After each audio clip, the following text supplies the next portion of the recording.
Today we're gonna put some injectors in my Miata. Done.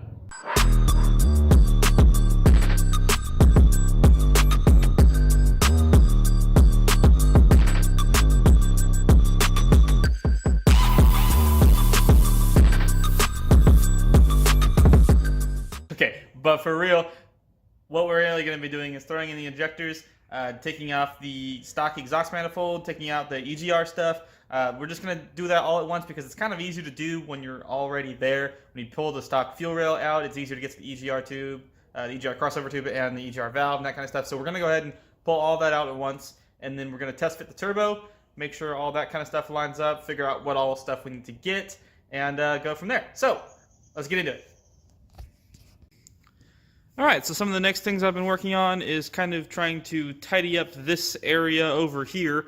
This is where I had the cruise control module was mounted right here, had the stock airbox taking up a lot of this area, and I had some other just kind of miscellaneous wires in there, and also the MAF plug that is now connected to just the IAT sensor was over in this area. So what I've been trying to do is try to clean up this area and try to get everything bolted down and have its own home. So I plugged the MAF sensor, or the IAT sensor, into the stock MAF plug, which is kind of tucked down in there, kind of out of the way. My diagnostic plug here, I zip tied the wire to the harness there so it kind of stays in the way. Cruise control is kind of the biggest one. I got it mounted right here really pretty securely. Basically what I ended up doing was just drilling an extra hole in the bracket right there. You can see the slot at the end of it is where it usually went to, but I drilled another hole there, and there's actually a nut into the inner fender there. So I was able to just use that, threw different bolts in there, bolted it down. It kind of bent the bracket a little bit to give it the right contour to the fender liner, but that works just fine. And then this side, I drilled an extra hole and put a nut and bolt through. So used a stock nut and bolt, drilled a hole right there, and so then you can see it's that one, and then that's where the other one comes through. That's where the back of the bolt comes through. So this should be out of the way inside the fender, and this is nice and secure. The wire harness going to it is this white plug right here. It ran into this loom right here, so I ended up just kind of trimming it back right here because it came out past this clip right here. So I just kind of trimmed the harness back and then rewrapped the wires so that it can actually reach to there. And the last connection into the cruise control is the vacuum line right here. What I did is I just took the stock hose and ran it along top of the fender there, and then teed it into the to a vacuum line over there for the map sensor. So that's mounted really securely, and hopefully I should still have a functioning cruise module.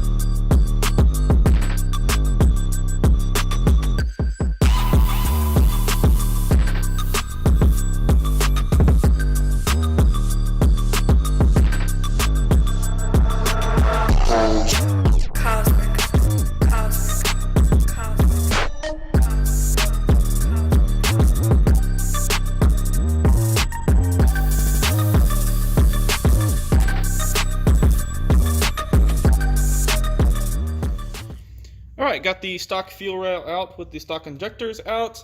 It was kind of difficult. I ended up having to pull the injectors one by one and then pull the whole rail out itself, just because there wasn't quite enough clearance to get the fuel rail hard lines that go through the intake manifold here and the injectors. It just kind of didn't all work, so I was able to pull it out by pulling the injectors out and then pulling the rail out. So I might have to do kind of the reverse process like I did to get it out, by putting the injectors kind of down in there and then placing the rail down in there. So, but first thing I'm going to do right away is try to clean up a lot of this. At one point the valve cover was looking pretty good, so it got a lot of oil and residue dropped down in there.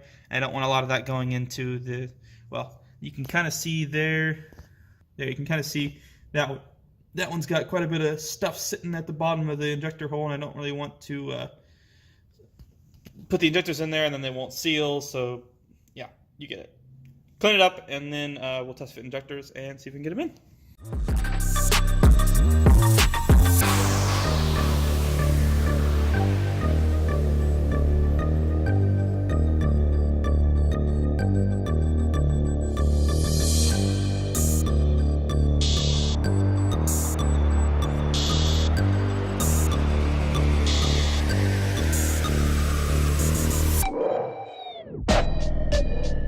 Okay, everybody, so got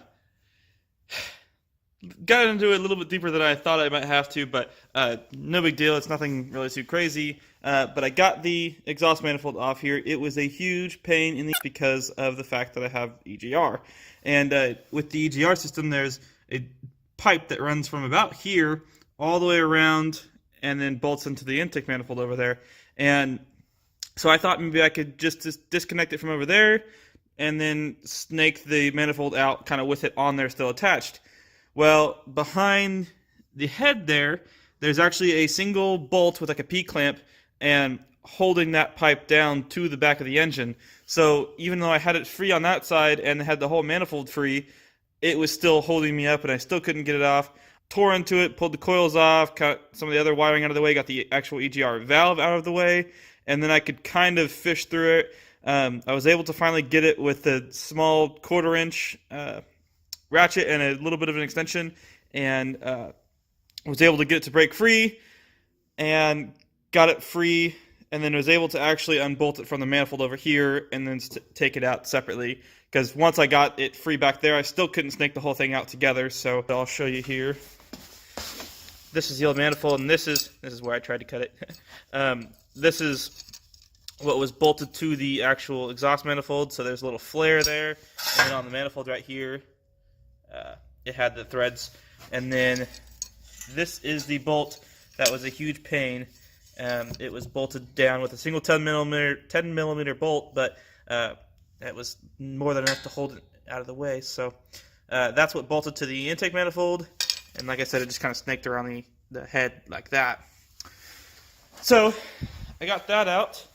I made a plate for the EGR valve right there where that red bolt is. I had to put a shorter bolts in there, and so now that is blocked off properly. And next thing I'm going to have to do is try to get some of the stuff assembled back again. I can put the coils back on, the wires and stuff, and get some of that stuff back in place. Now comes the really cool part, though. I'm just so excited, so I really just want to throw the turbo on and manifold on there just to see what it's going to look like. So that's what I'm going to do next. I'm going to put this on here.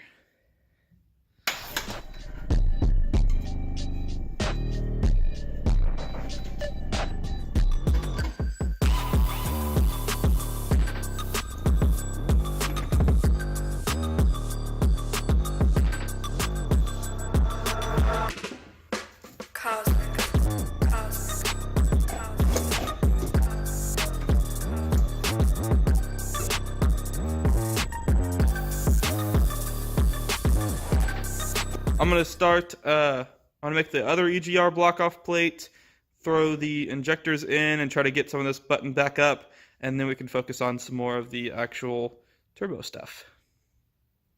All right.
Alright, so we got the RX8 injectors in there, the 420 cc's. Big upgrade over stock. And I got some of the other vacuum lines cleaned up here. Got the EGR taken out, which was sat about right here. Got the EGR plates made. There's one right there, the other one's right down there. Blocked off the vacuum port that went to a couple of the EGR valves over here. Also deleted the charcoal canister where I was at here, just because it cleans it up and I don't need it. And we also got the turbo test fit over there, so in the next episode what we're going to be doing is getting some of the mounting and plumbing all figured out for that. But that's really going to be it for this episode. Alright, so that's going to be a wrap on this week's episode. We got the RX8 injectors put in, we got the turbo all test mounted up there, we got the EGR stuff all out of the way, block off plates made, all that cool stuff. So in the next episode what we're going to be doing is actually getting that turbo mounted on there securely, working on some of the plumbing and stuff to go to the turbo, and then we'll go from there. So if you like what we're doing here, make sure you subscribe down below and give us a thumbs up. It really helps out. So with that being said, that's all I got. Peace out, guys.